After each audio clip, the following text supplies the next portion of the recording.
No. That's scary, big sister. As if in reaction to Mari's frightened voice, the blue light flickers, but rather than illuminating us, it's swallowed up by the darkness. I take hold of Mari's tiny hand and squeeze it. Even though I can't hold her hand, I get the sense that I can feel her shaking. How old are you right now? I'm 14 right now. Having been asked so suddenly, I answer on instinct. This story is from when Kenji-kun was around 8 or so you all probably weren't born yet. That has nothing to do with this. Just tell us everything from the beginning. My, don't you want to hear it?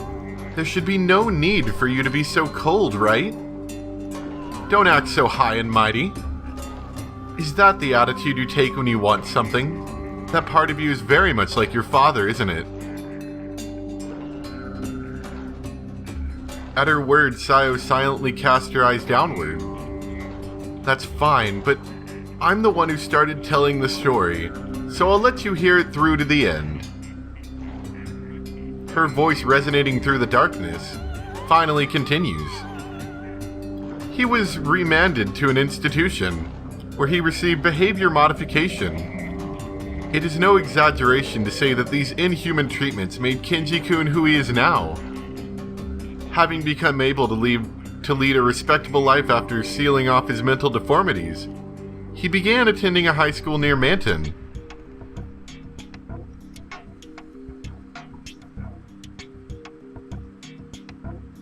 After some time, he began a part-time job at the souvenir shop here at Manton Aquarium. The past is something that follows the person who created it. His peaceful days were unable to continue as rumor of heinous criminal Hiyoshi Kenji began to spread, and he became the target of unavoidable bullying. To be sure, he was on the other side of fear now. In crimes committed by minors, the name is not supposed to have been released. How did anyone find out? Reality doesn't work like it does in a textbook. Getting back to the topic at hand, you see, I covered for him. At the very least at that time, Kenji-kun was serious. An employee overflowing with enthusiasm. He treated this part-time job as a true job. He was more reliable than the kids who saw this as a way to prolong their fun or meet people. Even so, in the end, Kenji-kun's isolation didn't change. I tried to close the distance between us. Having graduated from graduate school and going straight to work, I probably found some warmth within him. That's unexpected. To think you also require warmth. That narrow point of view was draining to me. Just like the fact that I was labeled a workaholic. Hehe. Much like director Sakuragi. Her voice mixed with sarcasm lowers in tone, sounding as if she's increased its viscosity. I gave him a mother figure, and he gave me a sense of purpose. As my friction with the director grew, before I knew it I was being supported by him. Hehehe. In the end, that resulted in murder. Oh, you're so impatient. Well then, since it seems you don't care to hear about our softer days, I'll leave that part out. A woman's jealousy is equal to her instinct. I ignore the fact that she says this with not a hint of embarrassment. In reality, it's because I really don't know how to respond to what Saganuma Rieko is saying. He was different than I. I was unable to sense his mental deformities were growing larger. However, the fact that I had no doubts regarding his proposition to kill someone shows how worn down my own mind was. Hey, that's... The second he once again set his eyes on a person's death, it was like Pandora's box had opened. Without allowing Sayo to continue, Saganuma Rieko says her next thought without any room for pause. The genesis of the plan for the director's murder was... Kenji-san. Oh, don't make that face. I cannot have you misunderstanding me. At that time, my malevolence and murderous intent were certain. And the one who slaughtered Sakuragi Isao was me. To be sure, even if Kenji-kun hadn't tempted me, I would have reached the same conclusion in the near future anyway. His deformities grew further, and he viewed death with even more excitement. Then you're saying the reason Mari was killed was just for his enjoyment? No way, that's inhuman! Big sister, calm down. She's surely trying to make you angry and upset. She's intending to stir you up so that your heart may be consumed by darkness. Everything she's saying is in the past. Rest assured you aren't the only one who's upset. But, speaking in a loud voice, both of their faces come into view. I have to calm down. I'm the one who wanted to know the truth. Sagano Marieko's loud laughter reverberates. It grates on my nerves and I narrow my eyes. Hee hee. I wouldn't do something so underhanded. Moreover, just now you said that Kenji-kun was inhuman, didn't you? You mustn't misunderstand. It's exactly because he's human that he feels pleasure at death. I can't empathize, but I suppose I can understand. Specifically because he's a human, he can feel happiness, anger, sadness, and enjoyment. From the instant the director died, this place was born. Since that child and I died inside the Red Manton Aquarium, we were likely treated as missing persons. That's why Kenji-kun's sins didn't come to light. It's impressive how he continued to peacefully live on and melt into society, while carrying the swirling desires of his heart, of course. Kenji-kun used this world of malice, killing the girls he brought here. If he killed them here, no proof remained. In the end, Kenji-kun's heart called out to those who were of this place's grudge, and melded together with them. What do you mean? Just as you suspect, having a body, Kenji-kun has been entrusted with the role of bringing fresh lives here. His soul is already assimilated into the Red Manton Aquarium. The Hiyoshi Kenji you met originally is merely a leftover will. Half dead, half living. Then in other words, Kenji-san is already... Wait, the lady said assimilated just now. If that child's power can release souls, then Kenji-kun's soul is the same. Since he has a flesh body, then wouldn't he return to his original body? It's so irregular that there's no precedent for it, but theoretically there should be no mistake about it. No matter how unpleasant it may be, I wasn't lying about wanting to hear the truth. But if I had the chance to talk to him, I wanted to hear the truth from his mouth. I don't know how much of Sagano Marieko's story is true. Kenji-san's past is so over the top, there's no way I can empathize. I can think of it as nothing more than a tale. However, if I believed him once, then I want to properly understand the situation. I at least want to get a proper farewell. Why would you two do something that would put you at a disadvantage? It is a woman's obstinance. I wonder if you can grasp at least that much. Don't toy with me! I shout at Sagano Marieko, who decides to mess with us further in the situation. My voice doesn't have an echo, as if it's swallowed by the darkness. At least let me see you. You're alone now, aren't you? If you were with Kenji-san, the director, he would try to swallow us up. I wonder, is that really the case? Ehehe. Her laughter gradually becomes louder. Her ominous voice completely fills the room. How annoying. It probably wasn't a reaction to Sayo's words, but the voice suddenly stops.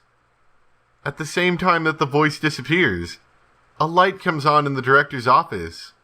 The blue light flowing from the tank lights up the room. Oh no, blood! In the center of the director's office, lying on his side on the desk, is Hiyoshi Kenji's corpse. Kenji-san! As if a stake has been thrust through his large chest, there's a red stain where his heart should be. The antique furniture is wet with blood, Kinji-san's body not making the slightest movement. Even without checking his pulse or breathing, instinct tells me that this is a dead body. Being cautious, we do not go near him. Saganuma Rieko is likely hiding somewhere. What exactly is going on here? The three of us crowd together, each looking in a different direction. Even as I ask that in a loud voice, I receive no response. He's dead. What is this?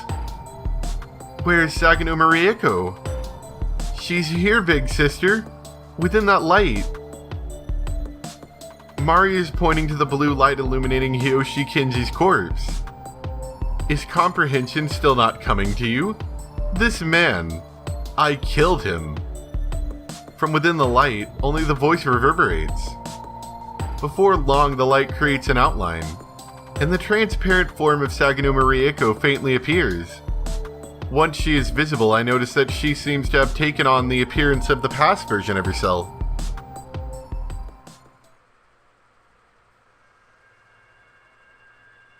Her chignon-styled hair has come undone, now somewhat long as it was in the video from 2 years ago. Killed him? But wasn't he your ally? Didn't you love him? That's right. That's why. Saganuma Rieko stretches her spine so she stands tall like a model, folding her arms and sliding her right hand along her cheek. Thanks to her thick makeup, she looks older, though I get the sense that with no makeup she'd be quite the young-looking beauty. Things have settled down enough that I can calmly observe her, although it's not my trembling heart, but rather the air surrounding the director's office that has. Contrary to the circumstances, it's a gentle atmosphere. I didn't consider him an ally. He was a part of me needed to achieve one objective, equal to one seedling of the grudge. I told you, didn't I? That it's a woman's obstinance. Sincerely as a human, as a woman, I decided he had to die.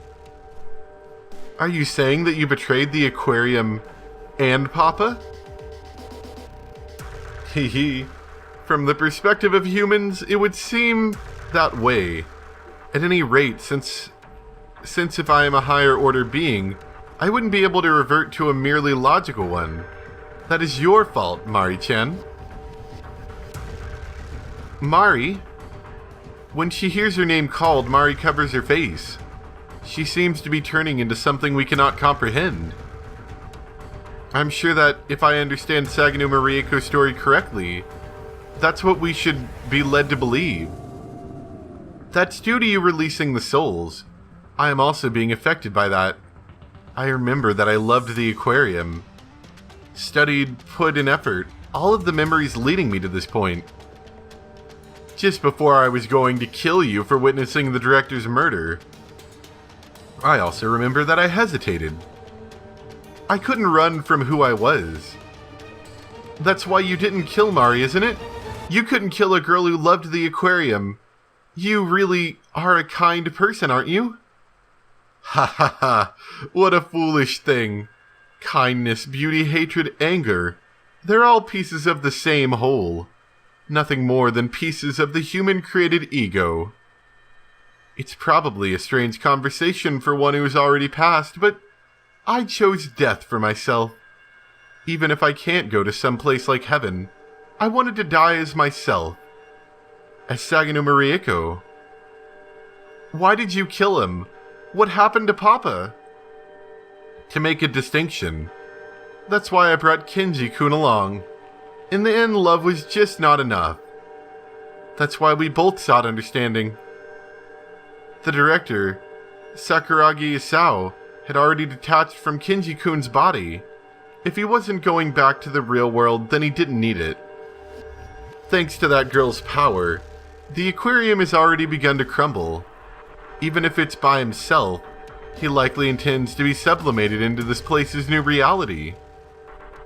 That man is an individual, after all. Though guided by the assembled will of the aquarium, no one can run from the poison he carries, his desire to exceed the limits of humanity. Humans cannot exceed their jurisdiction. No, you in particular may be the exception. Saganuma Rieko looks at Mari as she says this.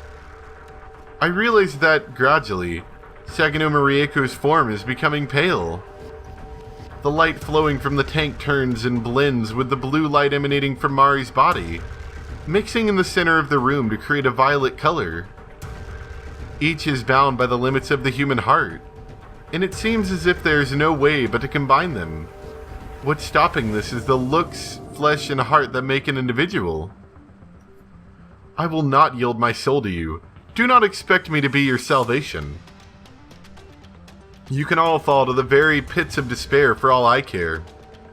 If we do ever meet in confrontation, you can choke on your own poison. Cursing us, those are her last words. Saganuma Rieko caresses Kinji-san's body and gives a loud, wicked laugh. We are not shocked by this. Saganuma Rieko's body, already transparent, gradually breaks into blue light-colored particles, and from her toes to her head disappears within 3 seconds. If you're going to disappear, at least go in peace. Looking at the disappearing Saganuma Rieko, I place my hands together in front of my chest and offer my prayers. So, I'm not sure if that's a translation error or what, but I have no idea what just happened. I thought Saganuma was about to go super evil, but she's like, dead now. What? I got that. I think they said the aquarium was crumbling. Like, is it too late? And then she's like choosing to go out with a bang rather than like go out when the place disappears? Little confused on that. Mayumi. Sorry, Sayo. She is the one who killed your father, but I feel just a little bit sorry for her. She seems so sad and lonely. You don't need to pay me any mind. I told you that I would accept any conclusion you reached, Mayumi. This is one of those conclusions. It's just that, doesn't having such a personality bring you trouble? It's alright. I'm not alone. I've realized something. I wasn't able to talk to Kinji-san directly about the deaths he caused himself, or how he finally was able to express his love in the death he caused, or about how he could personally cause death after death with one woman. Even in the moment Saganuma Rieko disappeared, I wasn't able to get the one thing I needed from her either. Either way, as if it's sneering at me, that loud laugh echoes throughout the room. Let's go, Mari. Is that man okay? Yeah, I can't do anything for him. Borrowing her words, the reason is because of my own obstinance. Taking Mari's hand, which I'm unable to feel, we leave the director's office.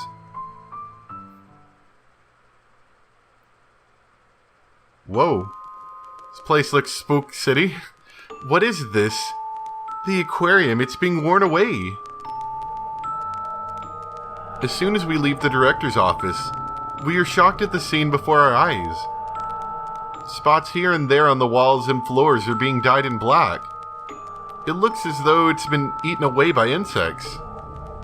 The spots with holes don't allow any light to pass through, causing the darkness to spread. Little particles of light blue are floating up from the outlines. We return to the Fish of the World booth through the staff passageway. The path on the way there is in a similar worm-eaten state. On the other hand, the aquarium itself seems to be becoming light. If Saganuma Rieko's disappearance can be considered her crossing over, then the scene suggests that this space itself is also crossing over. One by one, the particles themselves seem to be proof of the life that was here. The humans and fish, there's no mistaking that they're becoming the light. You don't need to worry, big sister. Since I freed everyone, this place is coming to an end. Oh, so I think we're doing good then? I think? It's losing the life energy. The strength from the souls used to maintain itself. Mari, about how long do you think is left? I don't know, but probably less than an hour. An hour. In other words, that's how much time I have left with Mari. What happens if we're too late? You'll all become fuzzy like the rest of us. You guys aren't supposed to get like that yet. I know that. All we've done up to this point would be for nothing. If we have an hour left, I want to say something to my papa. Oh no, is this because the full moon's coming to an end or something? Mari, do you know where Papa is? Yeah. Mari points in the direction of the exit. That man is towards the entrance. I'm sure he's waiting there intentionally. The director is probably waiting for you, Sayo. Then it works out for us. Sorry, but will you come with me? Of course! Our voices come out in unison, and we begin walking. Oh, I'm just gonna chill out over here. I was waiting for you. Indeed you were.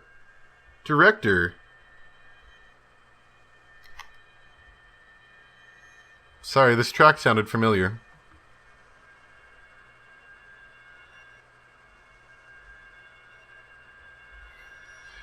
It's not too close, like it doesn't actually take off.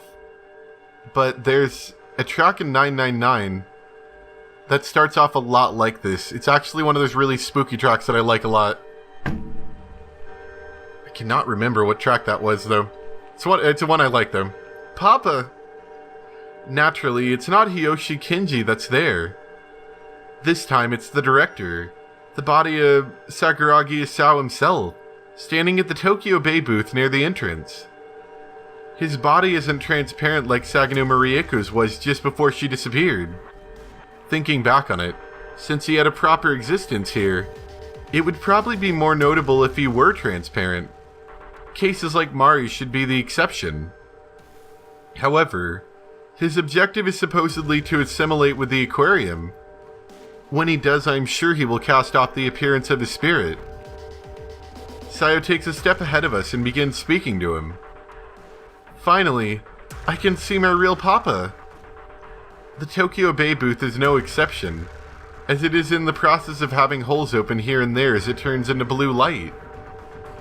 Even as I look around, I don't see the giant whale that appeared in the director's office anywhere. If that was created by the souls or the grudge, then it may no longer be able to come together. The higher orders being swallowed up by that whale, they were said to be turned into mere grudges. But if the whale can no longer take its form, he may still try to do something. This whole time I've been chasing the truth, but no matter how much I pursued it, I couldn't seem to meet up with you, Papa. I finally found you, but I'm sure this is the last time, so I want to tell you how I feel. I decided to just watch. I needed to reach my own conclusion, so I think Sayo needs to do the same. At this moment, Sayo is trying to make a distinction. I cannot hinder her. Sayo, won't you come with me? Huh? Papa, what? Before Sayo can finish speaking, the director takes over the conversation. With his soulless eyes, we are humans in the end. Nothing remains after we die. No matter how intensely we display our emotions, in the end, they are meaningless to this world. Once we cease being individuals and give ourselves to the collective will of this place's grudge, we can become something new. We would remain as one part of this world's reality. It is the purest form of significance, and, in it, we become eternal. Now that Sagano Marieko has disappeared, my own directive is all that remains. If I don't create a new concept, then under the circumstances I'll be swallowed up by the current reality of this place. But if you lend me your strength, Sayo, I can definitely achieve my goal. Papa, you've changed after all. I really don't get you. Sayo, you're so clever, so you would understand right away. I refuse. I have no interest in doing so. That's a shame. Being rejected by my daughter. The director's words are nothing more than words. He doesn't seem at all remorseful. His words have no weight, and his eyes lack emotion. That's what I felt. Soulless eyes he's got. Kya! As if the room itself is expressing its emotion. The destruction progresses. The area at my feet begins to disappear, as it is swallowed up by something black. That black is... surely it's nothingness. Since it didn't really exist to begin with. The destroyed parts of Red Mountain Aquarium are returning to nothingness. If we don't avoid it, we'll be in danger. Yeah, it's okay. More importantly, Sayo is a step ahead of us, facing the director. Even the increasing destruction around her hasn't shaken her. How long has this been going on? You being swept away by your delusions. Wanting to become a mere concept is something so stupid. Even an elementary school student wouldn't wish for it. Sayo, this isn't an individual aspiration. Please understand. This is what you might call the cooperative desire of living beings. I no longer bear my will alone. The way I am now, I am like a CPU. To move this large machine. That is precisely my directive. Dad, you're being weird again. Stop that. The moment this world was born along the lines of my grudge, I have aspired to a higher order existence. The numerous souls were accumulated here for that reason. That's enough. When it was just about your grudge, I could empathize with you. If it all had ended with your resentment and your hatred like normal human, it would have been fine. Why would you create the world of this Red Mountain Aquarium? Even if I didn't tell you, you could understand by becoming one with me. Papa, I can't understand your way of thinking. Sayo, I feel so sad. Aren't you my daughter? You should already understand that time is short. Come with me. Come with your father. Woo, spooky! The director extends his right hand towards Sayo. He places his hand on her head and rubs her head with soft movements. When compared with Sayo's seemingly small form, the director's hand looks large. At this point in particular, he definitely seems like a father. After staying silent and having her head rubbed for a while, Sayo looks down and bites her lip. After about 10 seconds of saying nothing, Sayo finally clicks her tongue as if she's becoming impatient. That's enough. Gasp. Oh man. I think I'm gonna stop there for now. That might be it, or there's a possibility depending on if I'm tired or not later, because I am a little bit tired right now. I might do some more. So if you don't see anything else, then this is it, but I might do some more. See if I can knock out some more of this. Anyway, thank you guys for watching. Hope you enjoyed, and I'll see you next time for more Sound of Drop Fall into Poison. Bye!